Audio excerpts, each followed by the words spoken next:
The House by the Tides. Chapter 1: The Arrival. The road to Gullhaven curved like a memory you couldn't quite let go of. Familiar in shape, unfamiliar in color. The old highway wound along the coast, where the sea pressed itself against the land as if whispering a long-forgotten apology. Thomas Avery had forgotten a lot of things over the years. Names, birthdays, where he'd left his reading glasses, but never this road. Not once. He hadn't driven it in 40 years. The first time he'd been 23. His future so wide it made his chest hurt to think about it. This time at 70 the road seemed narrower, more fragile, like him. The gulls followed his car for a mile or two before giving up, turning back toward the fishing boats that still slept in the harbor mist. The sign for Gullhaven looked smaller now, half swallowed by ivy. Population 2,348, it said, though Thomas suspected it was fewer. Small towns always lost people faster than they gained them. He passed the diner, Mabel's, where the same peeling mural of a smiling waitress still lifted a cup of coffee to no one in particular. He passed the shuttered movie theater, the single-pump gas station, the weather-beaten library that leaned a little closer to the sea each year. Everything was familiar, but nothing was the same. He slowed as he reached the turnoff for Harbor Road. Gravel crunched under the tires. Beyond the dunes, he caught a glimpse of the house. White clapboard, blue shutters faded by salt. The porch sagged like an old man's shoulders. And yet it stood. It had stood through storms and decades, through lives that began and ended and began again. The Avery house, they'd called it once, back when his father's hand still smelled of cedar and varnish, when his mother's voice filled the rooms with songs from the radio. Thomas turned off the engine and sat for a moment, listening to the tick of the cooling metal. He could hear the ocean breathing beyond the dunes, steady and ancient. The sound made something deep in his chest loosen. He wasn't sure what he'd expected, maybe to feel nothing. Maybe that was the hope. But as soon as he stepped out, he felt it. That strange, quiet ache of recognition, like meeting an old friend who remembered you perfectly even after you'd forgotten yourself. The porch groaned under his weight as he climbed the steps. The key, a rusted one, mailed to him in an envelope with no note, fit easily in the lock. The door opened with a sigh. Inside, the air was cool and faintly briny, with the ghost of something floral beneath it, lavender maybe. The curtains stirred, touched by a draft. The floors creaked in greeting. He dropped his duffel bag by the door and stood there, hands in his pockets, trying to feel like the owner of something again. A small sound startled him. A kettle whistling, faint but distinct. His heart jumped. Then he realized it was coming from the back of the house, from the kitchen. He walked through the hallway slowly. His mother's framed prints still hung on the walls, sketches of boats, one of a lighthouse. The kitchen looked almost untouched. Old enamel stove, oak table, the same yellow cabinets. And there, sitting by the window, was a woman. She turned, eyes widening slightly when she saw him. "Oh," she said. "You're early." Thomas blinked. I didn't realize anyone was here." "I'm sorry, I should have left a note," she said, standing. "I'm Claire. Claire Hendricks. I look after the place sometimes. For the estate." He frowned. "Estate?" I thought, well, I'm Thomas Avery. The house was my parents'." Recognition softened her features. "Thomas Avery. Of course." She smiled, tentatively but warmly. "I suppose you'll be staying a while then?" "I haven't decided," he said. The kettle whistled louder. Claire turned off the stove and poured 2 cups of tea without asking. "You might as well sit," she said. "It's the kind of house that doesn't like empty chairs." He hesitated, then took a seat. Outside the window, gulls swooped over the gray-green surf. The light was gentle, the kind that forgave wrinkles and softened edges. They talked, awkwardly at first, then with the kind of ease that sneaks up on you. She told him she'd retired from teaching in town, that she tended to a few properties when owners were away, that she came here sometimes just to listen to the sea. "And to make tea," she added, smiling. Thomas found himself smiling back. "You've done a good job keeping the place up." She shrugged. It wanted to stay alive. Some houses do. Later, when she left, after insisting on sweeping the porch first, Thomas walked to the beach. The tide was out. He watched the sand crabs dart in and out of their holes, watched the light shift across the water until it became something almost holy. He thought of all the years he'd spent inland, chasing things he couldn't remember why he wanted. Promotions, conferences, long dinners with people whose names blurred together. He thought of the wife he'd loved once, and the silence that grew between them until it became a second language neither could translate. He thought of the letter, the one that had arrived 3 months ago, forwarding address unknown, written in a hand that shook slightly. If you still think of the sea, Thomas, the house is yours now. Come back before the gulls forget your name. No signature. Just that. He'd almost thrown it away. But now, as the evening tide crept closer, he felt something stirring, something like possibility or the faint outline of forgiveness. He looked up at the house. Its windows glowed with the reflection of the setting sun, like eyes remembering warmth. And for the first time in decades, Thomas Avery stayed long enough to watch the day end. Chapter 2: The Woman by the Shore. Morning came softly like an apology. The gulls were already up, tracing pale arcs against a sky washed clean by salt wind. Thomas sat at the kitchen table, his hands curled around a mug gone cold. The house creaked as it warmed in the sun, as if stretching awake after years of holding its breath. He had slept little. The mattress had sagged in the same place it used to when he was a boy, though the room seemed smaller now. Everything did, even the horizon. The knock came around 9. 3 quick taps, then one softer. When he opened the door, Claire stood there, holding a basket of muffins wrapped in a checkered cloth. "Peace offering," she said. "I don't remember being at war," Thomas said, smiling despite himself. "You looked like a man facing one," she replied. "Yesterday, I mean." He took the basket and stepped aside. "Come in before the house gets jealous." She laughed. A light, natural sound that seemed to settle the room. The kettle found its way to the stove again. There was an unspoken rhythm between them already. One made the tea, the other fetched the cups. No explanation needed. It was the kind of easy choreography only people who'd known solitude could manage. They ate quietly. The muffins were still warm, studded with blueberries. "Do you live nearby?" Thomas asked. "About a mile down Shoreline Road. The cottage with the red door." He nodded. "You said you used to teach." "3rd grade," she said. "For 37 years. I retired last spring." "Congratulations or condolences?" She grinned. "Both, I think. The kids kept me young, but I ran out of chalk and patience at about the same time." Thomas chuckled, and the sound startled him. It had been a while since laughter came easily. They talked for over an hour about the town, about the storms that had reshaped the coast, about the people who'd left and the few who never would. When she rose to leave, she hesitated at the door. "I'm fixing up the community garden behind the library. You should stop by sometime. It's quiet there. Good for thinking." He nodded. "I'll do that." After she left, Thomas wandered through the house, each room opening small doors in his memory. In the upstairs hallway, he found his mother's sewing basket untouched, the spools of thread faded to pastel. In the study, his father's ship models sat beneath a thin film of dust, frigates and cutters all incomplete, their sails half raised as if waiting for orders. He lingered by the window overlooking the shore. Claire was walking along the beach, her hair caught by the wind, her figure small against the vast gray sea. He watched until she disappeared around the bend. Something about her presence unsettled him, not in a bad way, but in the way an old melody unsettles when you hear it again after decades. That afternoon, he found himself on the road to town. Gullhaven hadn't changed much, only aged around the edges. He passed the bookstore, now run by a man who looked barely 30, and the barber's where the chairs gleamed like old relics. At the diner, Mabel herself was gone, but her niece had kept the place alive.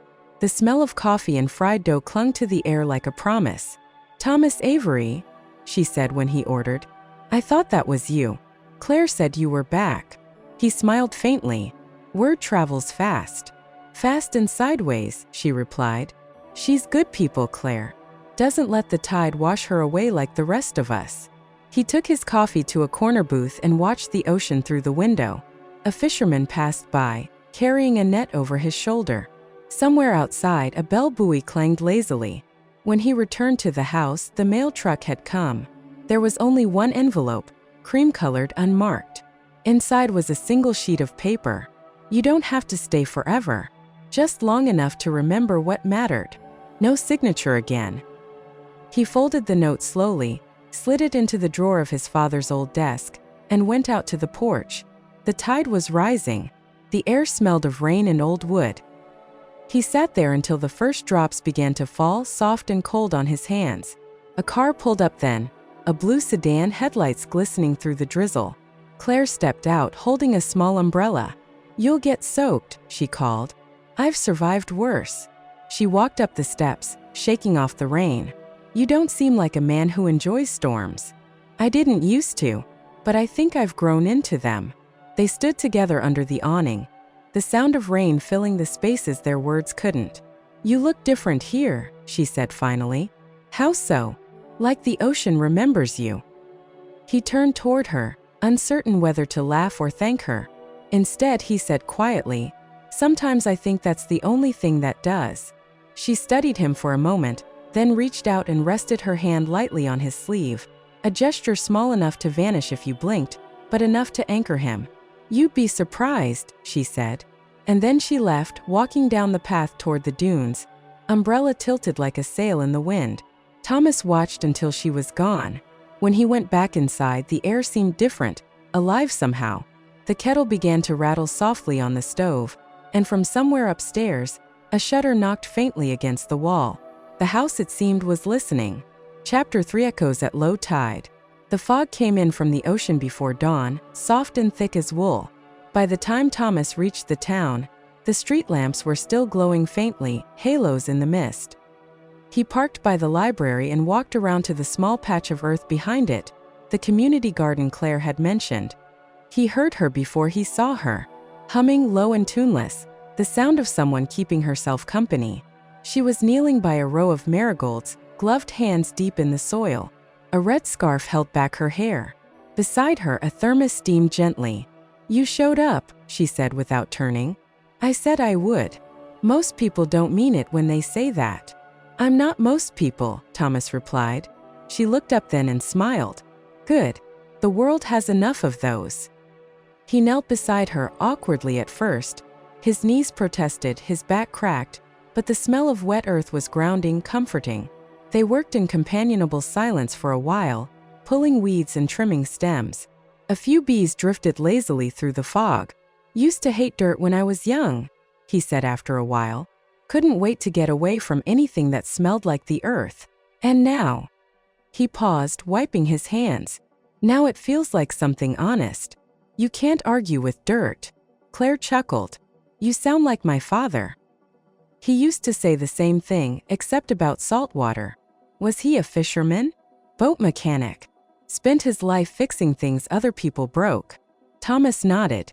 "There's a kind of holiness in that." She looked at him. Not romantically, not yet, but with the sort of quiet respect that recognizes another survivor. By mid-morning, the fog began to lift. The sea appeared again in the distance, a vast gray-blue certainty. Claire poured coffee from the thermos and handed him a cup. "You know," she said, "people say this garden used to be a graveyard." He raised an eyebrow. Comforting thought. "Oh, not like that. Back in the 1800s, before the town grew inland, they moved the headstones, but the stories stayed." "What kind of stories?" "The usual ones. Lovers lost at sea. Wives who kept a lamp burning. Men who came home and found no one waiting." She glanced toward him. "Gullhaven's built on memory. Everything here remembers something." Thomas sipped his coffee. It was strong and sweet, just the way he liked it. "Then maybe that's why I came back," he said quietly. "To let something remember me." Claire didn't answer, but her expression softened. They spent the rest of the morning tending the beds.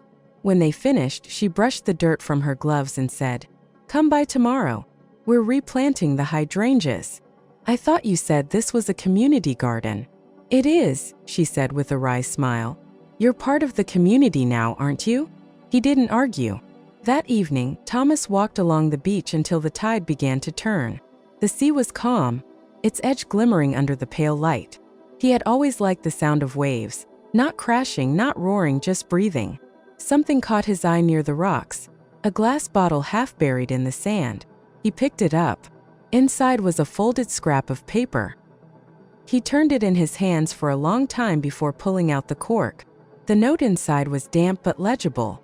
"If you find this, tell the sea I waited." No name. No date. He stood there, the wind tugging at his jacket, the message trembling between his fingers.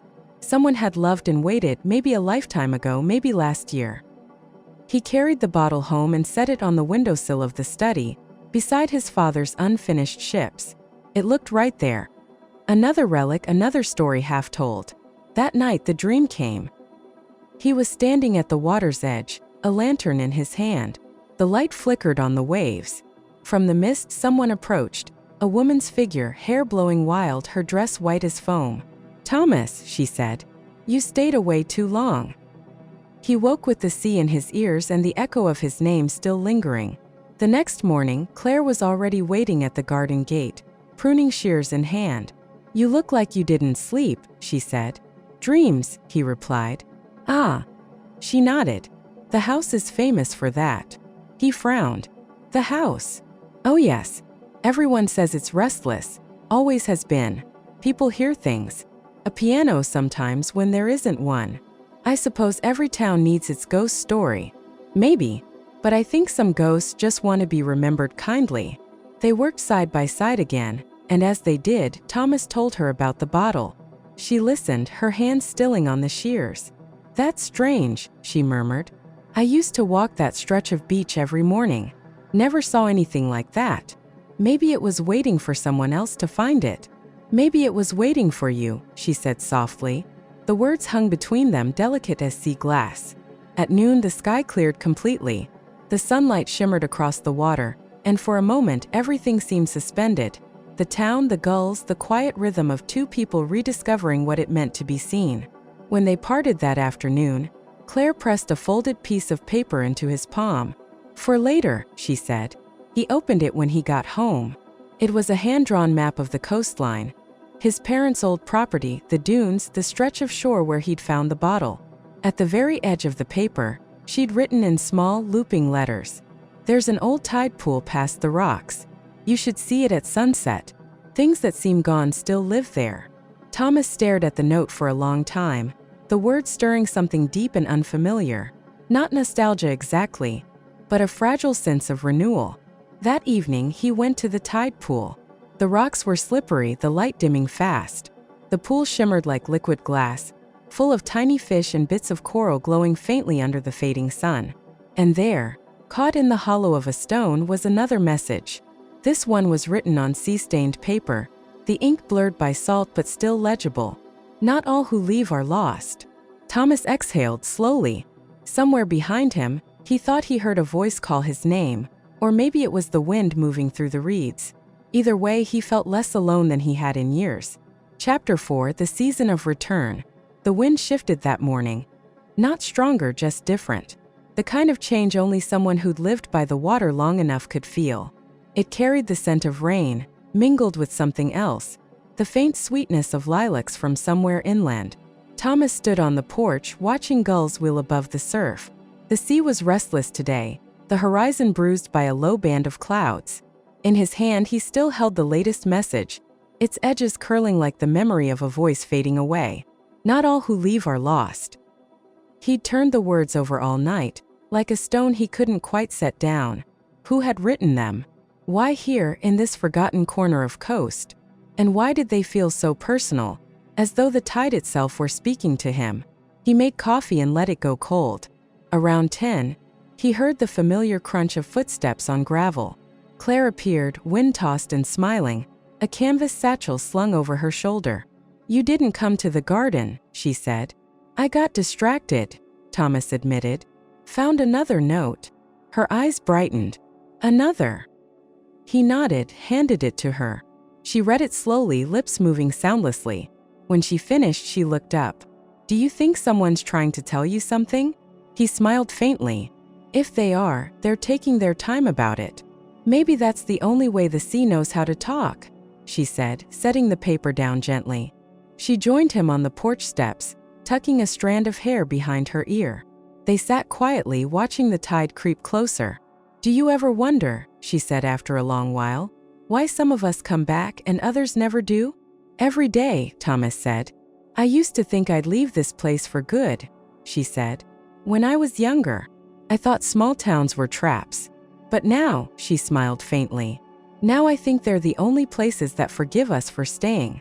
He turned toward her. You sound like someone who's forgiven a lot. I've had practice. Something in her tone made him study her more closely. She wasn't wearing her ring today. She hadn't for weeks, but he hadn't asked why. Now he didn't need to. Was he sick? Thomas asked gently. She nodded. Heart failure. 5 years ago. He was a good man, just tired. I stayed angry a long time that he left. Then I realized he'd been leaving slowly for years. Thomas looked down at his hands. I know that feeling. You lost someone? My wife, he said. 15 years ago. Cancer. We didn't have children. After she was gone, the house felt too large, too quiet. I sold it. Thought I'd start over. Turns out I was too old for new beginnings. Claire was silent for a long moment, then said softly, maybe beginnings don't care how old we are. The wind picked up. She shivered slightly, and he offered his sweater. She hesitated, then accepted, slipping it over her shoulders with a small smile. Thank you. Don't mention it. The sea has a way of stealing warmth. They stayed that way for a while, wrapped in quiet companionship, the rhythm of waves filling the spaces where words no longer needed to go. When she left, she pressed her hand lightly against his arm. There's something you should see tomorrow, she said. The lighthouse. Sunset. Meet me there. The next day the storm came. It rolled in from the east around noon, a gray wall of rain and thunder. The air crackled with the smell of ozone and seaweed. Thomas watched the trees bow in the wind, the house trembling faintly on its old foundations. By evening, the rain had slowed to a mist. He pulled on his coat and walked toward the lighthouse, following the narrow road along the cliffs. The world seemed muted, washed in silver. Claire was already there, standing at the railing overlooking the rocks. The sea churned below, dark and beautiful. I wasn't sure you'd come, she said. I wasn't sure I should, he replied. She smiled without looking at him. Then we both did something brave. The lighthouse beam swept across the water, lighting the waves for a heartbeat before they vanished again. I used to come here with my husband, she said. He loved storms. Said they made him feel small, and somehow that comforted him. Thomas leaned against the rail beside her. I understand that. After he died, I couldn't come back for years. Too many echoes. She paused. But lately, I don't know. I've been hearing the sea differently, as if it's trying to tell me it's all right to love again. He looked at her then, really looked, and saw something luminous in her eyes like light through deep water. Do you? He asked softly. She didn't answer right away. Instead, she took a small folded envelope from her pocket and handed it to him. I found this in the tide pool this morning, she said. It had your name on it. He froze. My name? She nodded. Thomas Avery. Written clear as day. He opened it. The paper was brittle, the ink faded but still legible. Thomas, if you've come home, it means the sea finally forgave us. I couldn't wait any longer, but I never stopped listening for your name in the wind. Take care of the house. It remembers you even when I no longer can. Eleanor. His breath caught. Eleanor. His mother.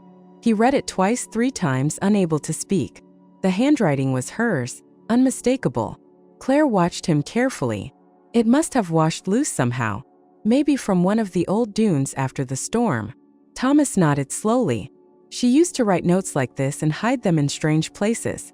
Said words deserved to travel. The wind pressed against them, carrying the scent of rain and lilac again, the same scent from the morning.